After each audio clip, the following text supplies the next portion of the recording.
Welcome to 8 days before the MLB trade deadline, and welcome to Monday's edition of the Baseball Insiders. I am Adam Weinrib, joined as always by Fansided's MLB insider Robert Murray, who's got a notebook to empty and questions from you all and me, I guess, I'm curious too, to answer. Robert, how you doing, man?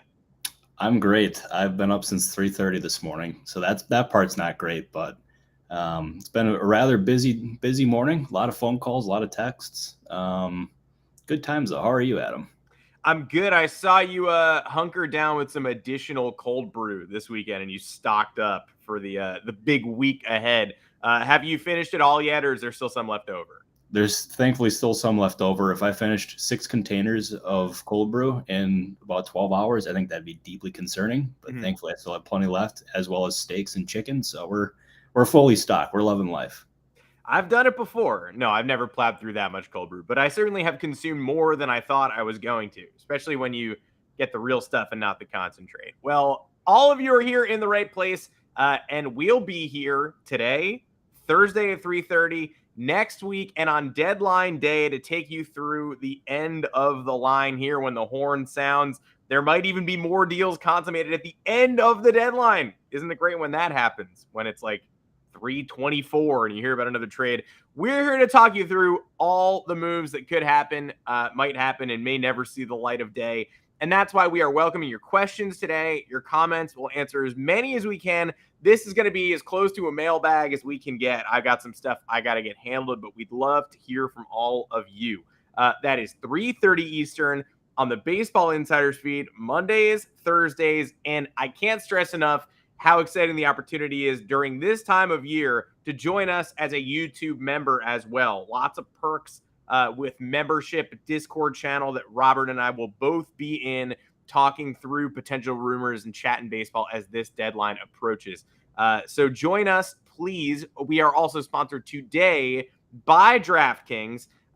Hey, if you're a baseball fan who doesn't have a DraftKings account, DraftKings has upgraded their sign-up offer for a limited time. If you are a new user, you can receive $200 in bonus bets by following just 3 steps. 1, create that account. 2, deposit, and then wager $5 or more on any sport. You have that unique ability. Whether your wager wins or loses, you will still get $200 in bonus bets if you sign up with the code Baseball Insider at sign up. It is right there in the bottom right corner of the screen. Baseball Insider, one word. It gets you the bonus. It supports the podcast. If you're considering signing up for DraftKings, definitely use that code Baseball Insider to maximize your first bets. The offer is available for new customers who are 21 plus and physically present in legal gambling states. Please remember to always gamble responsibly. Check the episode description for the full terms of the offer. And now that we got that out of the way, Robert, let's go.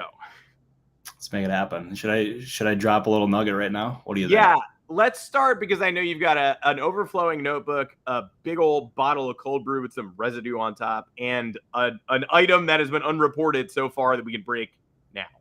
Yeah, so the Colorado Rockies, they made a trade this morning sending Pierce Johnson to the Atlanta Braves, and the Braves think he can end up being pretty useful for them. And there's also been rumors of the Rockies moving some other players. I don't expect Brent Suter to move. The Rockies, according to my sources, have had recent discussions with Suter about an extension. I don't know if it's close, but there's other teams that are under the impression that Suter will not be going anywhere. So maybe a deal could be close. I don't know. But what I do know is that talks have happened about an extension. Well, there you go. It would not be out of character for the Rockies to pursue an extension with a reliever that many fans had deemed trade bait already. They've done it in the recent past and could be pursuing it again. But Pierce Johnson, a lot of first dominoes to move this year in particular. Like Aroldis was the first. Then we got Fujinami last week. Pierce Johnson goes this morning. So does Taylor Hearn, both to the Braves. Johnson on the move. People are citing, the 6+ ERA, etc. 3.27 mark in his last 12 games, 58 Ks in 39 innings this year, and was closer material in Colorado. So you have to believe the Braves see something, and it doesn't take much sleuthing to see something in those numbers either. No, exactly. And the Atlanta Braves, they're very good at evaluating other teams' talent. And also figuring out ways that they can try to maximize it. And they envision him having a similar role and similar success to what he did with the Padres. So it's not necessarily like it's a pretty informed fit for them.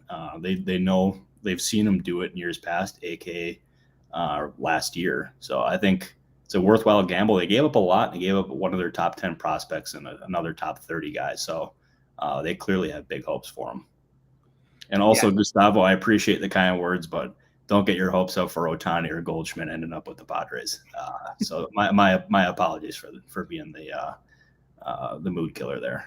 Every day we log on for a new episode, and it feels like the Padres are no closer to being the buyers we all envisioned they'd be. They just continue to have a very similar record, and we look at the standings and go, why are the Padres? You can't count Preller out, but God, come on. They're 5.5 out, though, presuming the Tigers finished off the Giants while we were speaking, which I actually not positive. Yeah, 5-1. So that's final. The Padres are still somewhat in the race. All right, let's go to the mailbag for now. Johnson and Hearn was the only real movement over the weekend, but the Dodgers started to get to drill down on their targets a little bit. People started chirping after Justin Verlander. We got a couple of comments on the Dodgers, so I'll start there. Michael Carrillo, before the show started, shout out, asked if the Dodgers named nabbed 2 starting pitchers. Prize Picks Poppy wants to know if Arenado becomes a Dodger. Justin asking about offers for the big boys in St. Louis. And Raymond Baum asking about Dylan Cease as a potential Dodger. Let's start a little simpler. What are the Dodgers actually looking for right now? Starting, pitching, relief, outfield, etc. Yeah, those are the 3 positions they're looking at: is starting, pitching, relief, and an outfield. And I've mentioned it on the show before, and I'll say it again. Like, they've been pretty hesitant to part with meaningful pieces for bullpen additions. So I kind of temper expectations there. I think starting pitcher, a guy like Lucas Giolito makes so much sense for them, especially he's grew up a Dodger fan, makes so much sense. And then if you look at an outfield bat, there's 3 guys that make a whole lot of sense there. Tommy Pham, with the Mets being one of them. I think that's a really, really good fit. And then there is also Mark Canha with the New York Mets. I think that's a fit that also makes sense. Drawing a blank on the third one right now. Let me look at my notebook real quick, and then I'll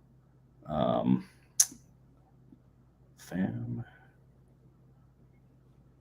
And also a guy like Kike Hernandez could also make some sense, but they would have to make sure that fit is good there and he'd be okay with it, because it would be kind of a different role than what he had previously with the Dodgers.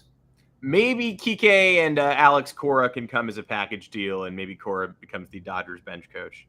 We got to talk Red Sox, because they continue to 1 year after doing a hybrid buy-sell, they actually seem more qualified to do a hybrid buy-sell this time around. They're matched with the Yankees. They're in 4th place in the AL East because they hold the tiebreaker. So shout out to them, 4th, not last, but that still puts you over 500. They have a tough-ish stretch coming up this week after facing some truly bad teams. They've got the Braves, they got the Giants, they got the Mariners before the deadline. Who knows? They could still become sellers and fall down that ladder. But right now it feels like maybe don't be selling James Paxton so easily. Maybe we don't give away Adam Duvall and Kike. Maybe they actually do have to go all in and pick a direction. What do you see for them right now, 8 days before the big day? I'm still not necessarily sure what they're going to do. They're just in a really difficult position. And I think you can even lump a team like the Yankees into this too, because it sounds like they're in limbo and trying to figure out exactly what they're going to do as well. Like, they're in the bottom part of the AL East, and I mean, it's not impossible. What, they're 8.5 games back or something like that. So I mean, a couple good weeks stretch there, and you could be right back in it. And then you also look at the wild card. They're not that far out of one of those wild card spots. To me, I think there's a strong argument that you can maybe look to add certain pieces, but not go all in, because I don't think either team has really necessarily shown that they should be going all in at this point. Yeah, shout out to the Yankees and Red Sox specifically. Yankees at their lowest point this season, go sweep the Royals, and now all of a sudden fans are a little confused on what they should do. Red Sox lose the first game to the Mets. It's a 3-game losing streak, trailing in the nightcap of Saturday's rain-addled doubleheader, losing to Max Scherzer after creating a Little League home run. They come back and beat Scherzer, beat up Carrasco on Sunday Night Baseball. Now Red Sox fans have the same questions Yankee fans do. So those two teams are very tied together this year and probably have to attempt the same long-term strategy. No, you would definitely think so. I think so. Sorry, hang on. Gotta figure this out. Ooh, mission accomplished. Well, that's the kind of content you get on the Baseball Insiders during trade season. Robert is actively pursuing leads, making sure that he can get you the best possible information. This man knows more than me. So I'm pontificating. He's getting the real stuff. And that's why if you get the chance, you're going to want to join us in the Discord this week, where he and I will both be popping in and popping out with tidbits. If you want access real time to chat with us, get your questions clarified, something we couldn't cover on the show, that's the space to find us. All you have to do is become a YouTube member. To get there, we'll be giving you the best information that we have all the way up through deadline day. Now, Robert, I know you're chasing the Pirates too. You were sort of the first to drop on me when they weren't in last place that they were ready to start selling. More information seems to be trickling out every day, indicating that they're moving even further in clarifying those pursuits. Yeah, like the 3 trade candidates there, you can really look at are you have I'm drawing blanks on him right now. Rich Hill. I would firmly expect him to be going at some point in the next 8 days. It sounds like that is just a matter of when, not if. I know David Bednar has been mentioned in recent rumors. I would call that pretty unlikely. Obviously, they'll listen just in case something is out there. But they have him under control for a few more years, and he's one of the best relievers in baseball. Like, they value him, and they envision themselves contending as early as next year. So I can't see him going anywhere. I think a guy that does have a shot of going is G-Man Choi. I think that is somebody who makes plenty of sense for teams that are looking for a veteran bat. And speaking of veteran bats, Carlos Santana, that is, I think he's got a good shot at going as well. But the Pirates, like, they value both Santana and Rich Hill's leadership ability. And they think that's been a pretty important ingredient for this year's team, especially considering it's so young. But both of those guys will attract interest, and I think it's more likely than not that they end up going, especially Rich Hill. Yeah, I'm eyeing that Rich Hill to the Dodgers fit too. And I'm glad we were able to discuss Bednar a little bit, because I know the missive came down today that they were listening, but you and I have both talked before in the past that listening is sort of the bare minimum. You have to listen. Somebody blows you away, you get it done, but listening on Bednar does not mean smoke or fire. No, exactly. I firmly expect him not to go anywhere. You mentioned Rich Hill and the Dodgers. Don't think so. There's 2 teams. This is just me speculating. This isn't sourced information, but 2 teams that I think make a whole lot of sense for Rich Hill are the Baltimore Orioles, because of his experience in the American League East, and also the Milwaukee Brewers. They lost Wade Miley due to an injury, and I think Rich Hill would play really well at, I was about to say Miller Park, but American Family Field. So I think those are 2 teams that make a whole lot of sense there for Rich Hill, or AKA Dick Mountain. I had to mention the Dick Mountain thing in there. I think that's the best nickname in baseball. Yeah, slicing a few more, putting a few more passport stamps on old Dick Mountain's paperwork. I had a ton of fun listening to the Brewers this weekend. I was coming back from Cooperstown, driving back Saturday night with the baseball package on, listening to Bob Uecker narrate Sal Frelick's MLB debut. What a game that was. What a coup. And Frelick goes 3 for 3, delivers the game-winning RBI with a line drive sac fly, and then Devin Williams holds on for dear life at the end. They said on I got home for the final out. They said on the Fox broadcast, basically, this is the Brewers formula. Bring up the kids, hit just enough to win another 1-run game against an NL contender. So I would be remiss if we got through the whole show without me saying that I was sort of blown away by what Frelick added to that team in a debut for the Agents. Yeah, that was about as good of a debut as you could have possibly asked for. And that's the recipe for the Brewers, and that's something that they're going to continue to do. is promote their top young guys into the major leagues. Like obviously we've seen it with Joey Weimer. I think they promoted him the second game of the year, and now they have Sal Frelick in the major leagues as well. And that's two guys that they envision being there in the long haul in the outfield. And that is a very talented group right there. And then they have a fellow named Jackson Chourio, who is one of the best prospects in baseball. He's not going to debut this year. But when he eventually does debut, we're talking about one of the top 2 prospects in baseball. He is extremely good. The Brewers, though, they're a very fascinating team, and their bullpen has been one of their biggest strengths this year. And it wouldn't surprise me if they still tried to add to it, just to give them another guy, because they've had success in previous years when they had Josh Hader, Devin Williams, and Corey Knebel going in the 7th, 8th, and 9th. They have 2 guys in that doing that right now, but they could absolutely. They could add another one. It wouldn't surprise me there. I think a real target for them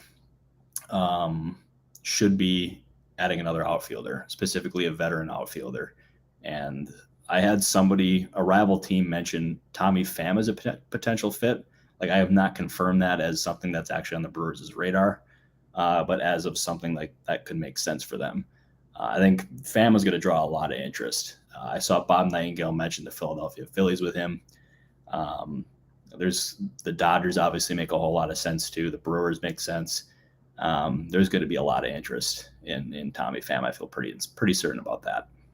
It would make much more sense for him to go to an actual contender this year instead of going to a place like Boston last year, sitting somewhere in between. I'm just a sucker for a player like Frelick, who first round talent, first round pedigree, scouts agree that he is a star, but he still gives you the quotes that indicate he's a grinder. Like he plays and efforts to the point where, if you would think he is not a guy who has one of the elite skill sets in the game. So I'm excited to see what he does. But the comment section is right. Frelick and Garrett Mitchell. If Mitchell hadn't gotten hurt, it's an even more impressive current Brewers outfield group, which is why they might have to go for a rental.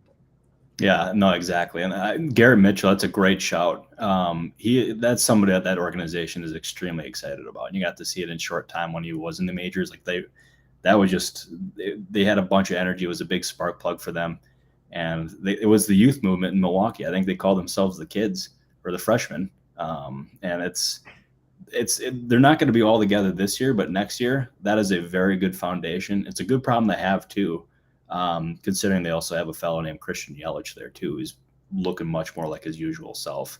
And it gives them, obviously it gives them flexibility, gives them 4 major league caliber outfielders, and also why adding a rental this year would be probably the most wise move that they could do, considering having 5 of those guys might be too much for whoever the manager is there next year to figure out. Yeah, and we'll see on the front office as well. Potential turnover this offseason. Yeah, well, I mean, Matt Arnold is going to be there, but with David Stearns possibly going, I figure we should clarify that. We're not dropping a potential Matt Arnold thing, but the Craig Counsell, we'll get into that at some point later on in the season. But the fact that his contract is unsettled and he went into the year with that uncertainty, it's interesting. It makes me wonder exactly what his plans are. He has not told anybody. But I know his sons, in watching them grow up and watching them now will soon play college baseball, that's a pretty important thing for him. Yeah.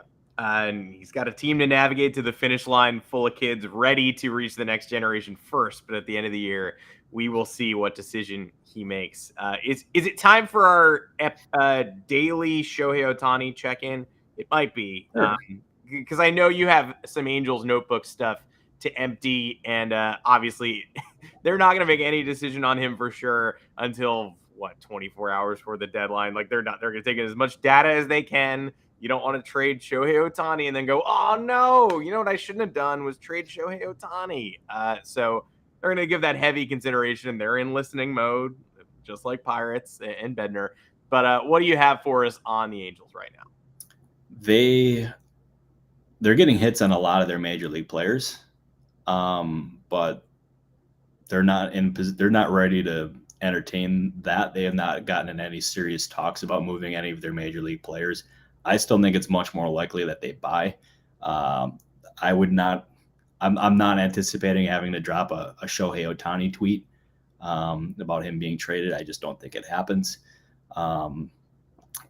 As I said, I still think they buy. I think they're going to get creative about it because they view internally, at least, that a lot of their issues right now are health related. They obviously don't have Mike Trout. Like Logan O'Hoppe has been missing a lot of time. They've missed some relievers.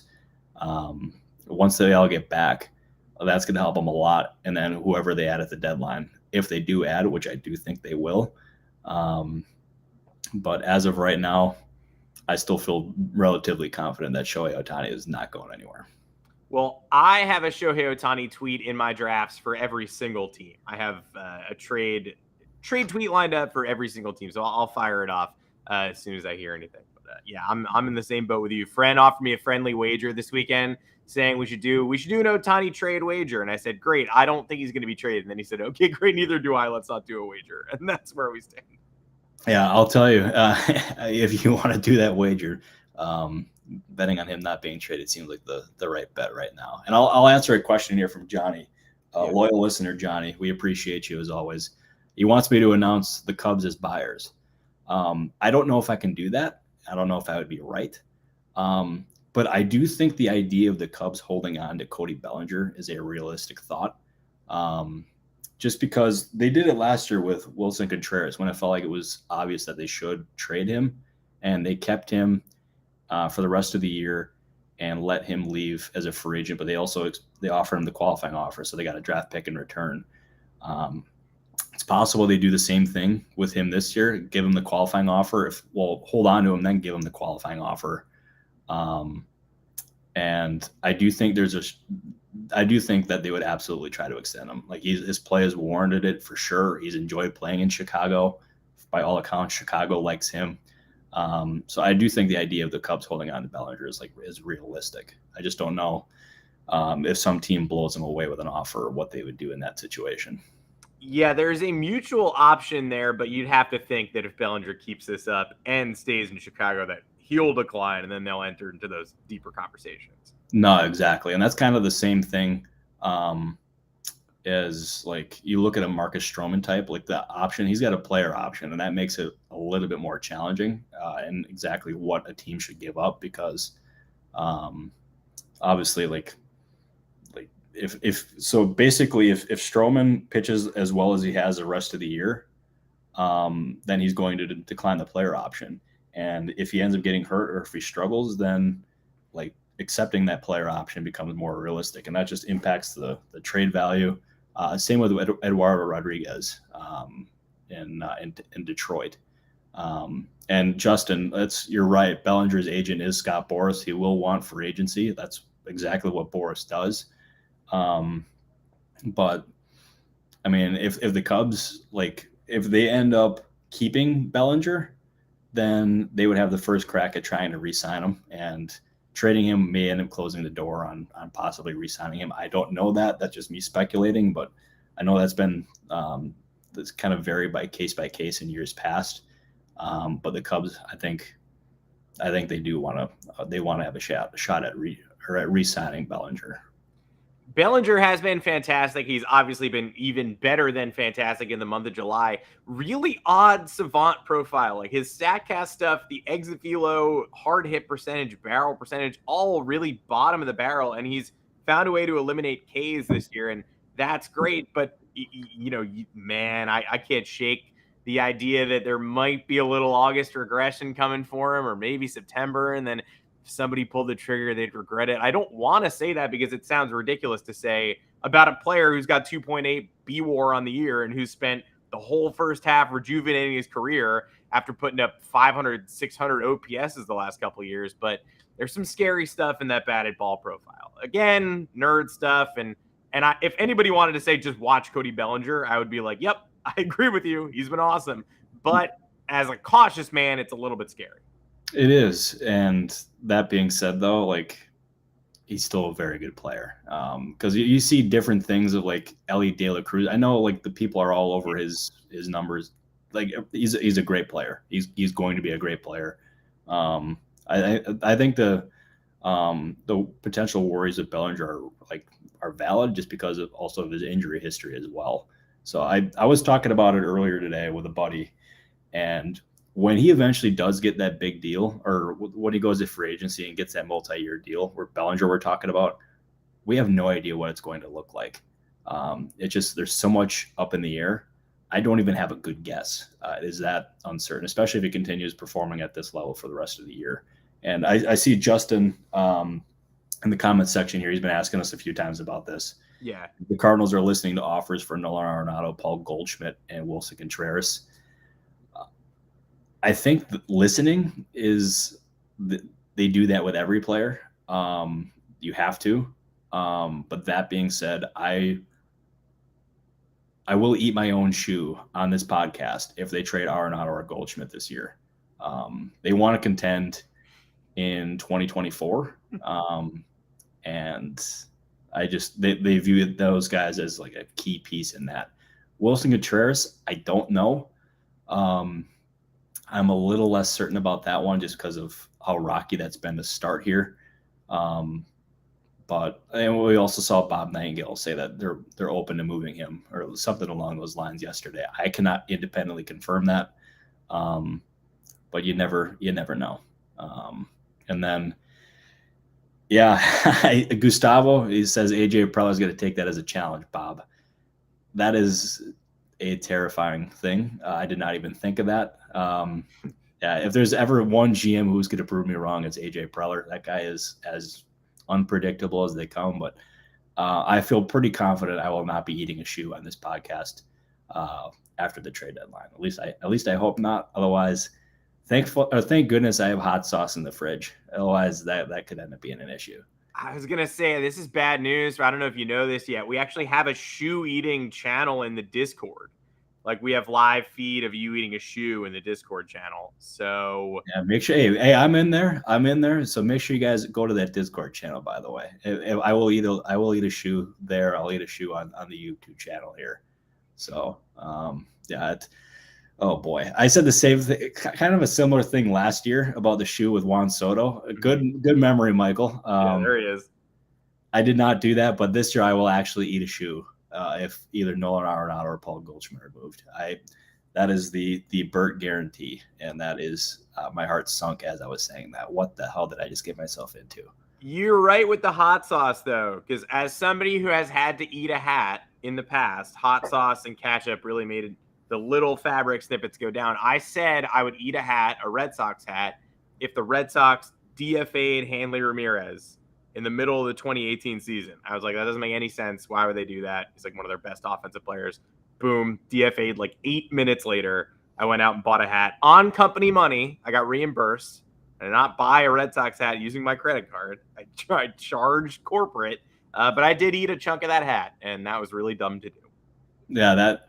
Yeah, I would say it's dumb, but I literally just said I was going to eat a shoe.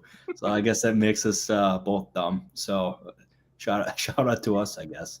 Well, I tell you what, if Jonathan India gets traded at this deadline, I will eat a delicious spaghetti dinner because I feel like that one's kind of possible. So I'm going to bet good food instead of clothing items for men. I'm not going to eat a men's shoe. I'll eat, carbonara.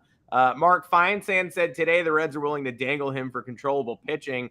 Feels like we were having this conversation a couple weeks ago when Ellie De La Cruz was getting promoted. Like Kirk Herbstreit was in it, screaming about how they'll solve the infield logjam. We don't need to trade anybody.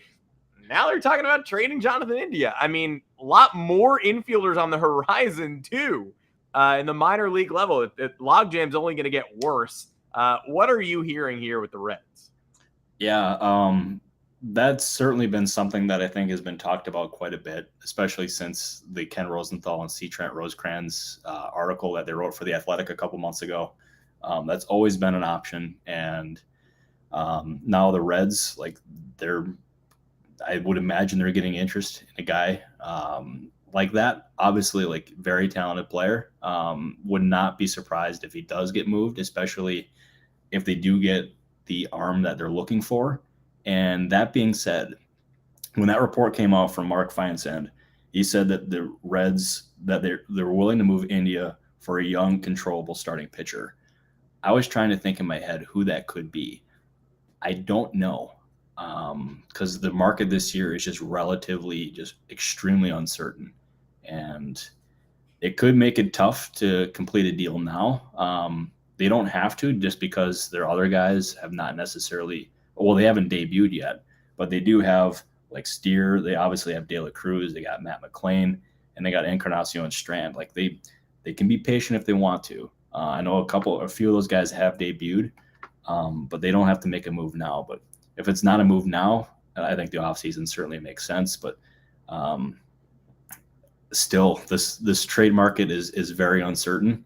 There's certain guys that, like, this isn't necessarily a Reds target for Jonathan India, but I think a guy that we should talk about as a potential trade option is Alex Wood with the San Francisco Giants. Like, I think there's we should be paying some attention to that name. I wouldn't say a lot, but wouldn't surprise me if he does get moved.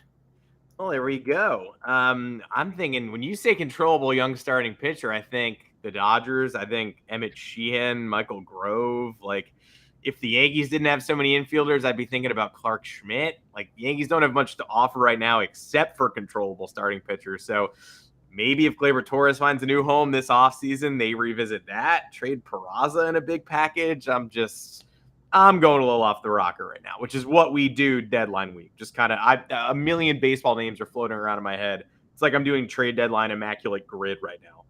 Yeah, I'll tell you, that'll actually be kind of fun to do a trade deadline immaculate grid. That would be a good time. But yeah, I'll tell you, my brain is the exact same way. Obviously, I'm trying to figure out what's real and what's not. And then I'm also fielding phone calls like 15 minutes before the podcast here. And I had a very prominent agent ask me what exactly Ohtani is probably going to get in the offseason. And my response was, probably it has to start with a 5, right? And his response was, you could even make the argument that it starts with a 6. And it's just like, we're talking possibly $500 to $600 million for Shohei Ohtani. I mean, that would be figured over 10 years, 55 to 60 mil a year, or even 10 to 12 years for 55 or 60 million. It's crazy. It is absolutely nuts, but his play this year has certainly warranted it. And I am just incredibly curious to see where he ends up, because you got to look at all the suitors that are going to be on him. It's going to be all the big boys, and it's going to be, you can make the argument that a team like the Orioles or plenty of other teams that have cleared payroll room can make a play for him. So that's the most fascinating free agency in baseball history. That is, I feel very comfortable saying that. The thing with the Ohtani contract that's so funny too is it's just going to be like this once in a lifetime meteoric event. Like, no hitter in their right mind is going to use Ohtani's contract as a comp for them, because the GM's going to be like, do you pitch? Like, there's like nobody entering the market in the future is going to be able to be like, I should earn the same contract as Ohtani. They'll be like, maybe half of it. Like, wait, truly, what are you telling me? So whoever makes this commitment is getting a genuine unicorn. Michael Lorenzen is not going to make the same money as a two-way player. I'll tell you that right now. You don't think so?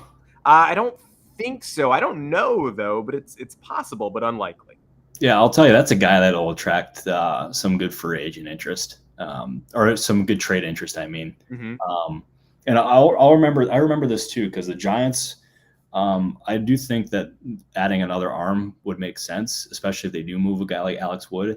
The Giants heavily pursued Lorenzen as a free agent 2 years ago. So I wonder if they would kind of renew that interest. Although, that being said, like, Scott Harris was a big believer or a big pusher in that movement for when the Giants pursued him. Obviously signed him now with the Tigers. So I wonder, but that was something that just popped into my head during the podcast. I'm like, very interesting. What does he know? He is peaking. So Lorenzen picked a good time to heat up and pitch in the All-Star game. Justin in the comments is going to eat a shoe also. So we have a secondary shoe eater. Justin also knows every Boris client, and I still kind of maintain that Justin might be a burner for Scott Boris. So you might have to send me a photograph of you holding today's newspaper to prove that you're not Scott Boris. Yeah, I mean, Justin, you do have some very good informed comments. I will tip my cap to you on that one. Much respect. You have very good comments. Yeah, just not a lot of puns. Boris does the puns, and Justin's sort of straightforward. So maybe he's not Scott. Yeah, I mean, it's crazy because I asked somebody that at the winter meetings, like, who writes Boris's puns, and like said it was Scott himself that does it. So the fact he can do that at his age, also respect to that. Yeah, respect, true respect to the man who will run this offseason in the same way he runs most. Anything else to touch on? You got this overflowing notebook packed with scribbles. A lot of motion in the next week. I mean, yeah, and anything else that we forgot to touch on? I saw this asked in the comment section, and I'll answer it now. It's when the trade market is going to start moving. Like it's certainly starting to pick up a little bit more, but it's still at the point where there's a lot of uncertainty, especially with the Angels, with the Padres, with the Yankees, with a lot of these prime teams that are going to be in position to sell. So I would expect a lot more movement, like in the day or 2 or 3 leading up to the deadline. There's going to be some moves that are made in the coming days, but nothing. I don't think anything too earth shattering there. So I would just recommend being patient. Still kind of skeptical that a big move is going to be made. Like when I say big move, I'm talking like Ohtani or Juan Soto or Josh Hader. Because I think the Padres are more likely to buy than they are to sell as of this point. And Prize Picks Poppy is asking who Shohei Ohtani's agent is. It is Nez Balello and the group at CAA Baseball. It is not Scott Boras, for those who are asking. So, yeah. And then who will sell that shouldn't? That is a good question. I was about to end the show with that question. I like that question a lot. Thanks. Yeah, let me think about that one. What do you have anything that off the top of your head, Adam? Ooh, it's tough because you look at the Cubs and that run differential that's been staring everybody in the face for months, and you sort of say, is this the best team in the NL Central? Like, are they a week away from just getting right back in that race? At the end of the day, probably not. I do think the Cubs should at least sell if they're going to add controllable long term, in the same way that if the Yankees are going to add, don't add rentals. The Red Sox are going to add, don't add rentals, right? So I can think of more teams that are going to buy but shouldn't. Like I would put the Yankees in that category rather than teams that are going to regret selling. Like you got slam dunk sellers, like the Nats. Get rid of Candelario, get rid of Lane Thomas. Like those are easy. Like I don't know if there are going to be that many regrets. No, I'm right there with you. I was going through the standings right now, and I was having that same exact issue. I think you and I once again are very aligned on that one. Does that make a good podcast or a bad podcast? I'm telling you, what we do in the Baseball Insiders is we spit facts. We don't do any hot takes. This is good content right here, my friend. So keep up the good work. I'm proud of you. You too. Yeah, that's what we give you. That's what the show is. If we agree, it's because we're both smart and correct. How about that? You know what? I like that. Yeah, we're both smart and correct. That's gonna be my new Twitter bio. I was gonna say my Hinge bio. But I figured that probably wouldn't play on Hinge. Yeah, women don't like to be told how smart you are before they meet you. They want to get the face-to-face first. No, that would go over. I'm going to steal a line from my mom. That'll go over like a lead balloon.